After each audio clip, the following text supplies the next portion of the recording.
many challenges to our freedoms that are continually being attacked.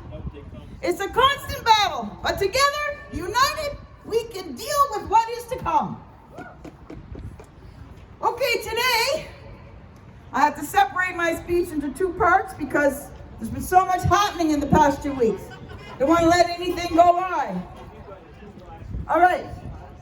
Governments of all partisan stripes across Canada have been willing to impose draconian restrictions and freedoms and expand the power of the state and what freedoms they are allowed to have if they do what the government tells them. But now they have stepped it up even further, with the first Canadian province to enact Nazi-style draconian edicts upon their peoples once again. I'm referring to our sister province of New Brunswick.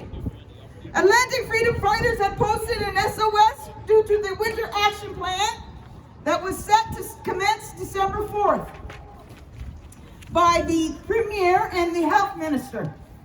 The topic of food came up. Here's what happened. It includes the following rules and guidelines. Malls, grocery stores, salons must enforce physical distancing or may instead require proof of Jabba Jabba from all patrons. While provinces have been free to manage their own restrictions and lockdowns during the pandemic, grocery stores across the country have until now remained open to everyone. Grocery stores now have the option of barring unjabbed individuals the right to discriminate against you if they choose to do so. It will remain in effect until spring. The health minister said, on the whole, I think people will be compliant. Can you imagine?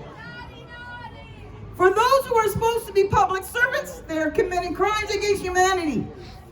On December 7th, Justice Center for Constitutional Freedom sent a letter to the Honorable Hugh J. Fleming, Minister of Justice and Public Safety, stating, the government of New Brunswick is implicitly inviting the option of proof of Jabba Jabba to private sector grocery stores to freely choose Jabba Jabba requirements for entry.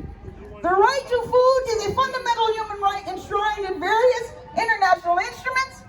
Food is an essential service and should not be denied or invited to be denied to anyone, especially by the government. So needless to say, an SOS New Brunswick rally was formed last Saturday. Thousands gathered in protest. We, Cape Breton, and many Nova Scotians answered their SOS plea and traveled to New Brunswick to show our support. You made the journey.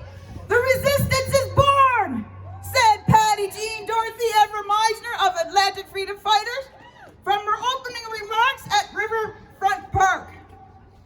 Sadly, she and their group were unable to attend our rally today due to another SOS in Fredericton.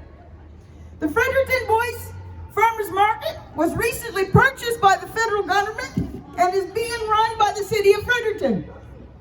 Their website said, beginning December 11th, proof of double Jabba Jabba or medical exemption will be required to shop indoors for visitors 12 and over.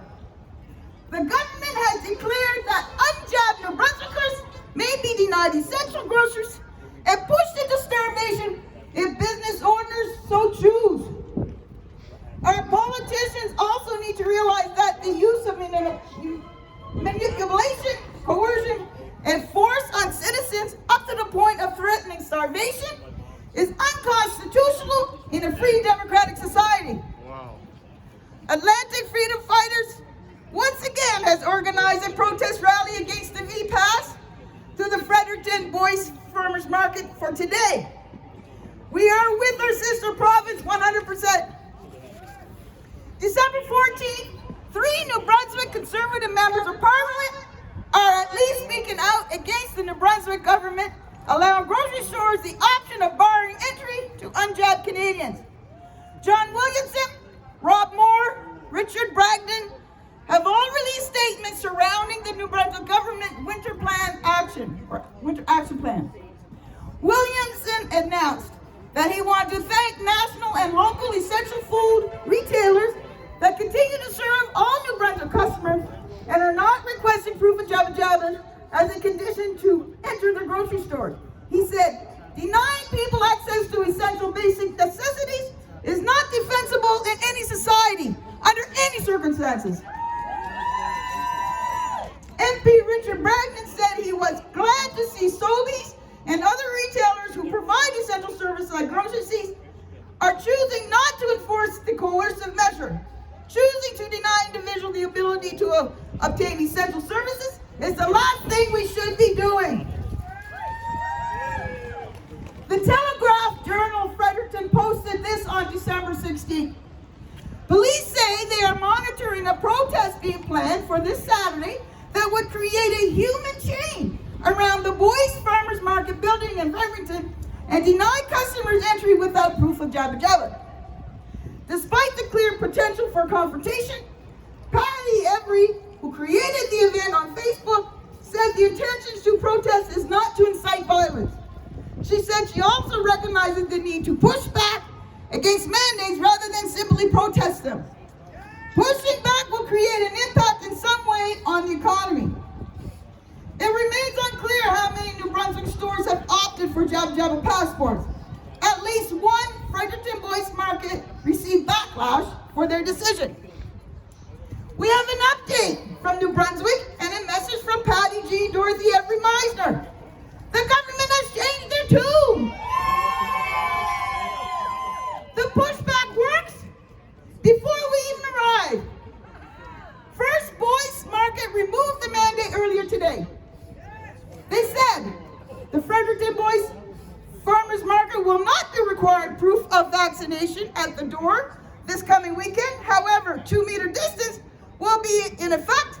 Masks will also be required. We look forward to seeing you on Saturday and celebrate the goodness of the season.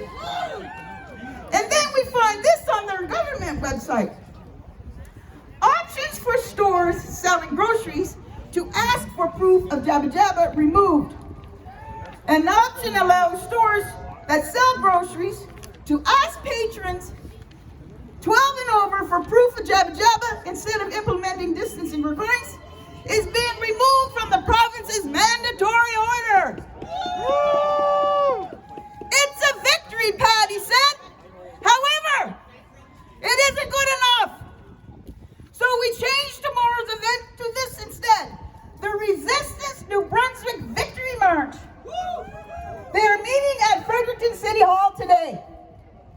The rally will be joined via live video on a big screen with former Premier of Newfoundland, the last surviving co-author of the Charter Rights of Freedom, the Constitution of Canada of 1982, Brian Peckford. He addresses the people of Canada and talk about the importance of pushback.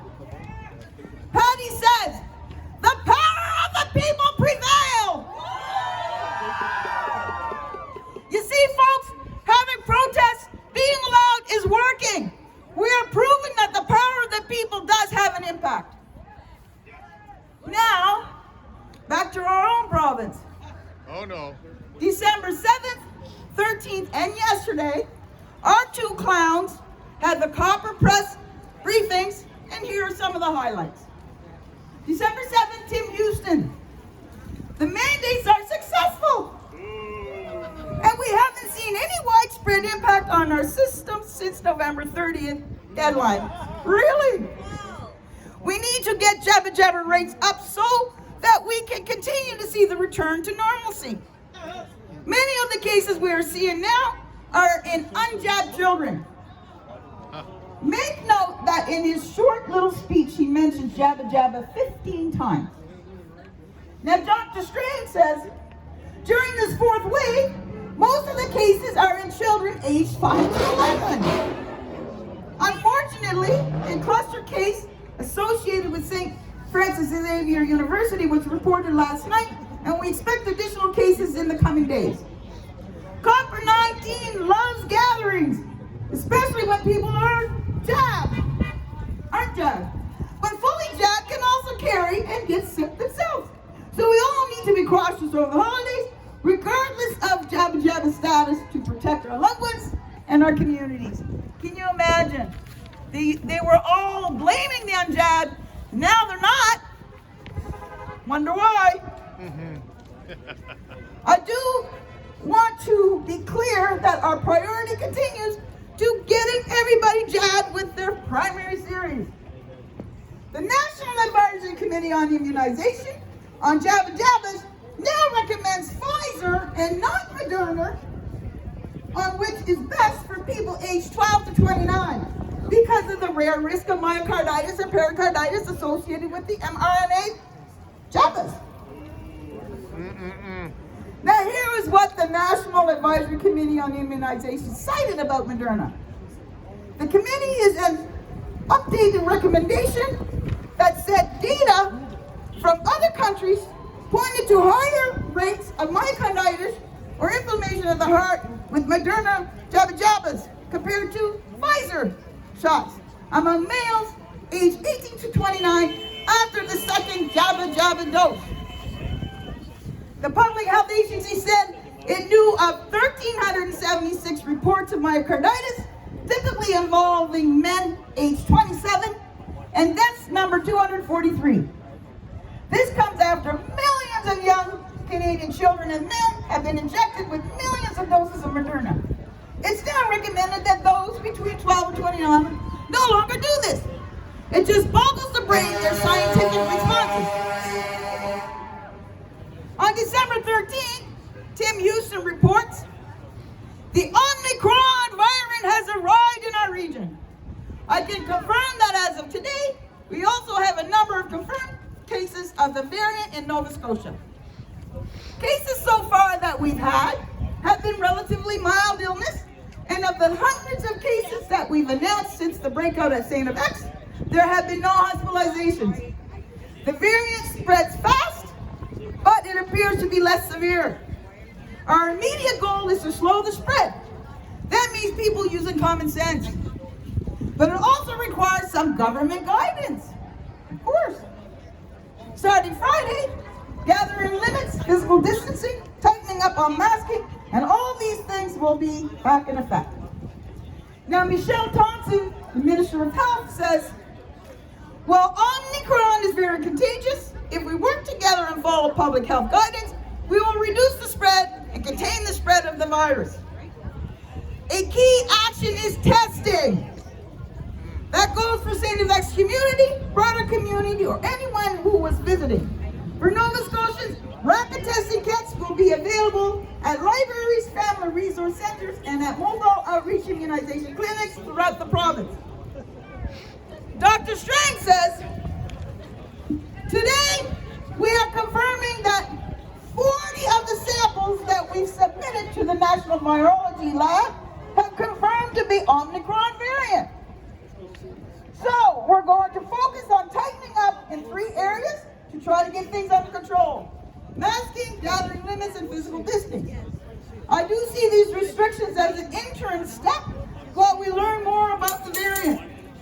Restrictions will come into effect this Friday, 9 a.m. We will monitor how this goes over the holidays and reevaluate early January. Our goal is to have the fewest amount of restrictions for the shortest period of time. The Jabba is giving us protection against the new variant. That's why it's so important to continue to be jabbed. If you're a parent and your child hasn't been jabbed yet, please book an appointment for your children 5 to 11. It's been 21 months and Nova Scotians are still setting an example for the world to follow with our pandemic response. I did not know that. Omicron is here and we have to adjust. We need to put our energy into working together to stop the spread of the new variant we don't know enough about yet. It's all about us together for our collective common health and safety. Dr. Strang mentioned that there were no hospitalizations from the recent cases, and they are seeing relatively mild illness from Omicron, and many of the cases are in young people that are jabbed. He admitted it. Now yesterday, all this segues into yesterday, Houston said, even if symptoms of this variant do happen to be less severe, Think about your elderly parents, your grandparents, your neighborhood, how they would manage. For immune compromise, for the very young, think about what would happen if things changed and people started to get hospitalized, or even record numbers of healthcare workers, paramedics, or police started to get sick and had to isolate. Think about these things and be smart. No wonder there's mental illness in this province, because our government is creating it. I never heard so much fear-mongering in this press conference yesterday. He did mention that 2 summary offense tickets, both in the amount of $11,622.50, which is the maximum penalty we issued to St. FX and the St. FX Student Union for failing to comply with Dr. Strang's order. This stemmed from failure to comply specifically with masking requirements. So I guess the 1 or 2 people who didn't wear a mask caused all this Omicron to spread all across our province. Oh. Okay, Dr. Strang said yesterday, Omicron is spreading faster and easier than any other variant. Thankfully, what we're seeing so far and elsewhere in Canada is relatively mild disease. We only had 2 hospitalizations so far, despite the high numbers of cases. There are a lot of unknowns about this variant and the concerns that the vaccines aren't doing their job, but the evidence and experience today is showing that people fully jabbed remain with good protection, especially against severe disease. Hello, tell that to the students at St. FX. We also have to think about the young children who cannot get the jabba or only has opportunity to get 1 dose. And this is what he says. It's our obligation to protect them. Well, stop jabbing them with poison. For almost 2 years, we've announced case numbers almost every day. High case numbers scare people. Omicron is pushing us to our limits. We need to focus much more on severe illness and less on overall numbers of cases and infections. When have they said that before? Always it's been about the case numbers, case numbers, case numbers. Now, case numbers don't matter. Why? Because the jabs are getting infected. I know that Nova Scotians will step up and do what we're saying. You have continued to meet every challenge that the Copper-19 has thrown at us in the past 21 months. I have every confidence that you will do it again. So he knows we're going to comply. Are you going to comply? No. Now then, what do we know about this new Omicron variant? The inevitable is here. Another SARS-CoV-2 variant, dubbed Omicron, has reportedly arisen. Judging by the doomsday headlines and government-imposed lockdowns and border closing, the technocratic elite would really like everyone to panic about this one. No sooner had the Omicron hysteria hit the headlines, politicians aided by a compliant global lockstep media started identifying scapegoats and telling the world's population to prepare to roll up their sleeves. What's more, 3 scapegoats have been identified. The unjabbed, HIV patients, and the least jabbed continent on the planet, Africa. The fact that Africa's low jabber rate is now being blamed for the emergence of Omicron is particularly irrational, considering the continent has extremely low levels of infection compared to the United States, Canada, and Europe. It's curious the timing of Omicron's emergence. Just days before the World Health Organization declared Omicron a variant of concern, South Africa had requested that copper shots deliveries be delayed. They didn't want to accept any more Pfizer or Johnson & Johnson as they had too many doses already. Nobody wants them. The Omicron alarm bells were sounded. The world closed its borders to South Africans and blames the variant on their jabber refusal. Coincidence? Meanwhile, the Presidential Copper-19 Task Force of Botswana government confirmed that the 4 university students known by the task force to be affected by the Omicron were all fully jabbed. While the mass jabination campaign appears to be driving the rapid mutation of the virus, governments around the world continue to double down on this failed strategy. More shots are the answer, they say. Meanwhile, from the numbers of cases that have been reported so far, the disease severity is not significantly greater than with Delta. There's no evidence that it's a higher lethality. It's actually milder. It appears to spread more rapidly than previous mutations and affects younger than 40-year-old jabbed people, especially if their trained innate immunity is damaged by injections. In other words, Omicron appears to be nothing more than a hyped-up cold. So with this new variant, Pfizer has already announced it's working on making new injections built specifically for Omicron, and these might be 100 days away. The immediate decision to impose the old injections on the public to boost immunity is clearly based on political or economic and not medicine. So in under 4 months, the Omicron-specific jab will be ready to resynchronize the injection campaigns. So what is our government's response to all this? Public health officials and experts have warned that the Omicron variant is here and that it just turns out to be extremely, extremely, extremely contagious, and the federal government is committed to doing its part.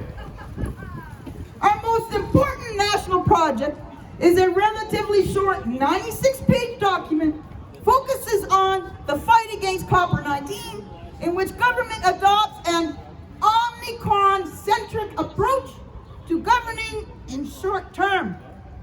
As the Omicron variant sweeps across Canada, pushing up once dormant case counts, this fiscal update commits $4.5 billion for variant response.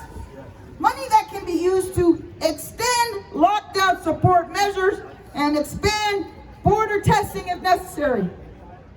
Ottawa set aside such a large Omicron contingency fund because so much is still unknown about Omicron. The government is also promising $1.7 billion in new spending to bulk buy 180 million more rapid tests for provinces and territories. Experts have long said rapid tests are a critical screening tool that can be used to make everyday activities safer. Imagine that. Jab ya, test ya. What else are they going to do to you? With the National Advisory Committee on Immunization recommending booster shots for all Canadians over the age of 18, the economic update is committing $7.3 billion to procure boosters this year and in the coming years if needed. As we brace ourselves for the rising wave of Omicron, we know that no one wants to endure new lockdowns. That's why jabbas, jabba mandates, boosters, and rapid tests are so essential. Freeland said in her speech to the MPs. Dr. Theresa Tam said there is great spread potential with Omicron. This is all based on the new modeling released by the Public Health Agency of Canada, which suggests the number of copper-19 cases could increase sharply in the coming weeks as the country grapples with another wave of Delta infections and the highly transmissible Omicron variant. Today, Public Health Agency of Canada said there have been over 380,000 reported cases of children and youth up to 19 years of age with less than 1% involving serious illness. They said the best way to blunt the spread of the virus is to ramp up the immunization campaign for people 5 to 11 and roll out third doses for other age groups. Now, an emergency meeting was called on December 14th. The cabinet had then asked the MPs to clear the House of Commons due to fear of Omicron infection, despite parliamentarians being fully jabbed and wearing masks. Omicron infections to date have resulted resulted in mild symptoms or none at all, according to the Public Health Agency. Incredible. Unbelievable. Okay. The only way countries in the democratic world would be able to get away with forced jabba-jabbas for this mild virus, which is an extraordinarily unethical and atrocious violation of human rights, is to do away with the Nuremberg Code laws, or just ignore them completely. As esteemed Professor Dr. Jordan Peterson sarcastically notes, hey, it's just a Nuremberg Code. Only what we've learned from Nazi atrocities, not the least of those were medical. End of part 1. Angela, are you handy?